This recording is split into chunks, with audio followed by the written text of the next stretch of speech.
truly remarkable story here. So as you guys know, the Trump administration has been in complete chaos with multiple things going on. You have, of course, Secretary of State Rex Tillerson. There are reports that he might want to resign or he might want to leave. He's, I believe, on vacation right now. He's a little off the scene, although we never really got much from him. You had Sean Spicer resign, and then Anthony Scaramucci was hired. He claims that that was his reason for resigning. We don't know if that really is or not. Additionally, you have a huge beef going on with Jeff Sessions, and you've had the whole Comey thing going on, and just tons of things. And you had the debacle where you went to give a speech at the Boy Scouts Jamboree, where basically thousands of Boy Scouts are, and he made it political. You're not supposed to indoctrinate kids, and that's something of a tenet of both communistic and fascist regimes like you had with Joseph Stalin and, of course, Hitler. So those two characteristics are not good at fucking all. So Press Secretary Sarah Huckabee Sanders, who's an annoying piece of shit, was giving her, whatever press briefing of the day, and she decided to read aloud a letter from a, quote, Trump fan, a 9-year-old. I don't even know if this is fake or not. It probably is fake, because 9-year-olds, you don't really know shit at 9. You don't really care. You probably heard of it. I remember being 9. I did hear. I was aware of the 2008 election for sure. But the idea that they would read this and be able to get this letter is truly amazing to me.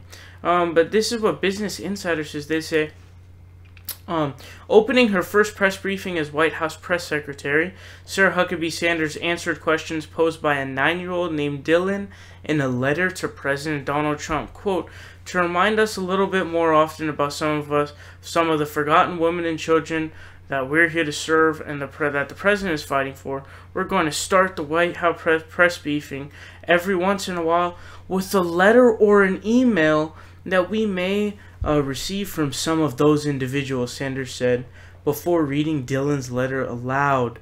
Before I go on, I have to tell you what kind of a tenet this is. To basically be spouting, and this is something that has been a theme of this presidency, unfortunately, like we talked about the Boy Scout speech where he made it political and got them to boo Obama, and he basically he is basically a reminder of like the Hitler kids. What it is essentially is you have a politician banking on little kids to indoctrinate because they don't know any better, and currently they don't have that independence and freedom of thought and true strain away from their parents and their family, etc., etc. But this is what the letter says. I'm 9 years old and you're my favorite president. I like you so much that I had a birthday about you. My cake was the shape of your hat. I feel bad for this poor guy. I mean, what kind of parents must he have?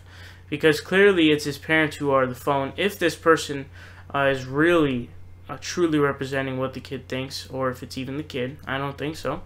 But let's just give it the benefit of the doubt. That means that his parents are Trump supporters and his family is most likely Trump supporters. So he must have a really, really sad life, and I really feel bad for him. But again, the point I'm trying to hit home is this tenet of preaching Trumpism to children and using your press secretary or press briefing, which is supposed to be how you keep democracy alive by keeping the government in check, by basically just spouting propaganda for Trumpism and Trump, is utterly ridiculous, and again, a tenet of fascism and communism, and moreover, in the big realm of things, authoritarianism. And that is not something we want to go to at all, because democracy is supposed to be of the people, not of Trump. Everything is not Trump. He just had a tweet where he said, we don't worship the government. You're worshiping the government right here. But he also said, we worship God. Who worships God? You can't just say everyone does. It's a secular nation. But anyway, so this is utterly ridiculous. What's up, guys? It's Sawhill here. You guys are watching The Progressive Voice. Make sure you guys click subscribe down below. We're fighting Donald Trump tooth and nail, and we need your help.